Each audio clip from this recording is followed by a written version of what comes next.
the previous videos, we mentioned about preparations for the presentation.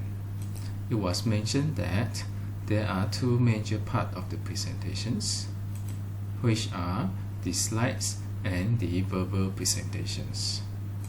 Both the slides and the verbal presentation should be standalone, self-explanatory, and complementing each other. We need to design our slides so that the audience is able to understand all the essential part of the content of the presentations. Our verbal presentations need to be properly designed in the manner that the audience are also able to understand all the essential part of the content of the presentations. And as the combinations of the slides and the verbal presentations, chemistry happens, the audience gain better understanding, less time is required for the audience to understand. Whichever point being made during the presentations, it will be much more easier to remember. The impact amplifies when the slides and the verbal presentations are made together. We know that an effective presentations, it does not only happen with the combinations of the slides and the verbal presentations. Even though the slides and verbal presentations are alone, the presentations is still valid. That should be the ultimate goal of the presenters. By all means, we should try to achieve that. Now let us proceed with some examples on the way that informations can be presented during the presentations.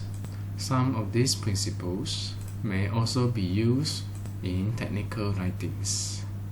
For example, this is a good graphical presentations for the parameters studied in a research investigations, which give the audience a good overview in terms of the designs of the specimens, as well as the parameters being studied in the research. From here, we will see that the authors play around with the spacing between the polystyrene, as indicated in the bracket here, as well as the amount of reinforcement bar, as graphically presented and indicated at the text here. You will also see the coding given to each set of specimen, as well as the cross-section given to each section. Other than the changing parameters as indicated, the others will be the fixed variables. The design of the cross-section will be totally the same, and the dimensions of the member will be totally same. This is another example of the graphical presentations. This provides an overview of different studies carried out on certain topic, which is arranged in the chronological orders. It provides details in terms of the design of the members, as well as the size of the members, which is purposely constructed in a good scale ratio. The name of the members as given by the authors are given, and the respective reference are also given. From the figure here, we know that this study basically focuses on small specimen as compared to this study where the specimens is relatively larger. There are certain notes also given here, highlighting the findings of the respective studies, which the presenters would like to draw the attentions of the audience. This is another example. It provides information of the design of the sections by different specimens. The result as obtained from the experimental tests are given, which include the first grade load, ultimate load, strength to weight ratio, and the failure mode. These specimens are grouped into categories. where the changing parameters are observable, and comparison can be made among the test results. The key findings are highlighted in the diagrams, and there will be arrows to represent the changing trend in terms of the results. What you see here from these three graphical presentations, they have a common characteristics, where the graphical presentations have been fully utilized to provide as many informations as possible in various aspects to the audience or to the readers. It is no longer just merely showing something, which is rather single and straightforward. Every single element within the graphical presentations has their own essential functions, and imagine that you need to deliver all these informations in text. It will be rather lengthy. This puts the graphical presentations at the advantage in providing essential information to the audience or to the readers. Now let us proceed with another example where you want to present and compare two graphs. Each of the graphs are obtained from a specimen, where the design of the cross-sections are given here. The result presented, it will be the relationship between the loads and the deflections of the beam.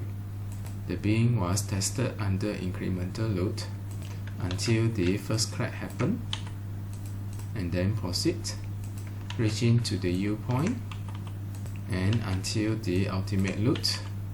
After reaching the ultimate load, the testing proceeds to ensure that the specimen cannot reach higher loads as a confirmation procedures to know that the specimen has technically failed. When this kind of graphs are presented, especially you know that there will be comparisons among different specimens, you will need to put the scales in the standard manner, so that apple-to-apple comparison can be made side by side. If you observe the scale here, the largest scale for the load, it will be 160. The smaller scale, it will be 0 kN. The interval will be constants, which is 20 kN. Same goes to the standardized scale for the x directions, which is the deflection. Sometimes by looking at the test results, the audience might need to recall which test result is related to which kind of section design. Therefore, you provide the essential information to the audience, knowing that this result is meant for this specimen and this result is meant for this specimen.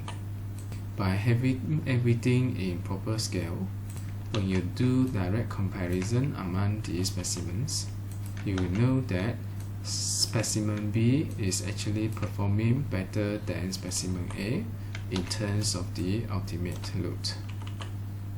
This is something that you need to consider.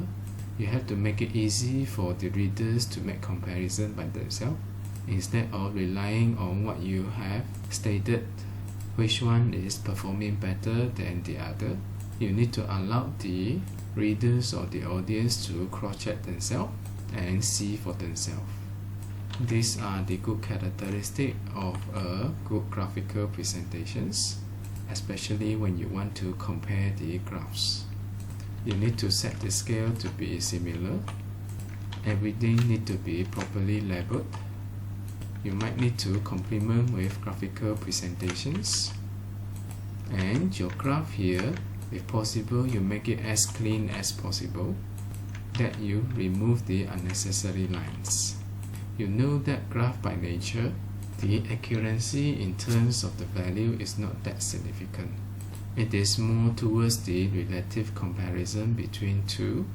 If you have put all the scale in the proper size, direct comparison can be made through naked eyes. Therefore, the grid line within the graph is not necessary. This will make the graph areas to be clean and nice. Next, we talk about presenting the equations. You know that presenting equations is rather challenging. This is because the equation itself is very concise way to present something. There will be a lot of symbols and unknowns. Each of them carries significant informations, and it also demonstrates the relationship among different parameters within the equations.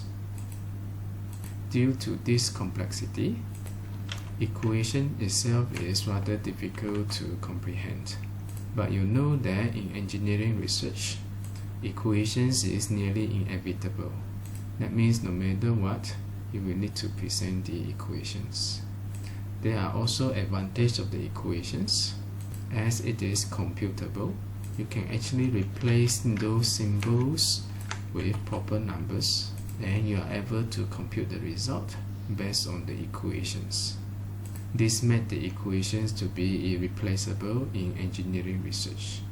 Now presenting equations become more complex when you want to demonstrate the derivation process, or you want to demonstrate the interrelationship between different equations.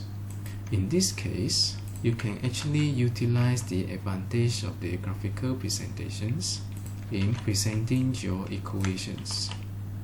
Of course, this is going to be complemented with proper explanations in the text.